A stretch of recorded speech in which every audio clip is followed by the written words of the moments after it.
আমাদের সম্মানটাই জেনে দেবেন। আমরা বলছি মমতা ব্যানার্জি ভিক্ষা দিতে চাইছে, জেলে যাবে সারা। হ্যাঁ মমতা ব্যানার্জি দিতে চাইছেন ভিক্ষা। এই তো আমাদের অবস্থা, আমাদের ভিক্ষা দিচ্ছে মানুষ। হাতে তালি দিন। আমাদের ভিক্ষা দিচ্ছে মমতা ব্যানার্জি, আর ভিক্ষা লাগবে না। চাকরি চোর মমতা ব্যানার্জি, হায় হায়। চাকরি চোর মমতা ব্যানার্জি, হায় হায়। এই যে করুণ পরিস্থিতি, এর জন্য দায়ী কে মমতা ব্যানার্জি? দেখুন বাংলার মিডিয়া, দেখুন মানুষ আমাদের ভিক্ষা দিচ্ছে।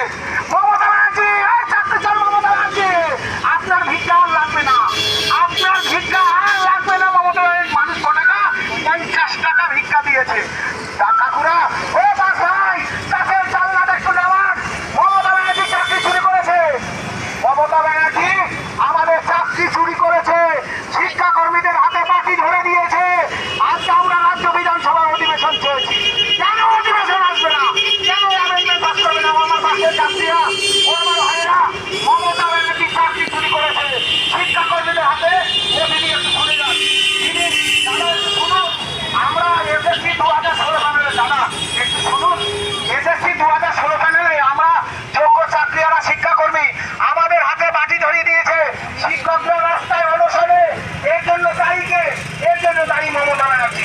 চাকরি চোর মমতা ব্যানার্জি। চাকরিটা কে চুরি করলো? মমতা ব্যানার্জি।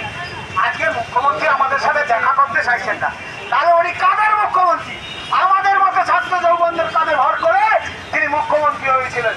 এই চাকরি চোর মমতা, ও বোন, বোন একটু শুনে যান, বোন একটু শুনে যান। আমাদের এসএসসি 2016 প্যানেলে দাদা, এসএসসি 2016 প্যানেলে চাকরি চুরি করেছে মমতা ব্যানার্জি। দেখুন আপনাদের রাজ্যের মানুষের হাতে বাটি তুলে দিয়েছে মমতা ব্যানার্জি। আপনারা একটু দাঁড়িয়ে দেখে যান, মমতা ব্যানার্জিকে আপনারা ক্ষমা করবেন না। এই চাকরি চোর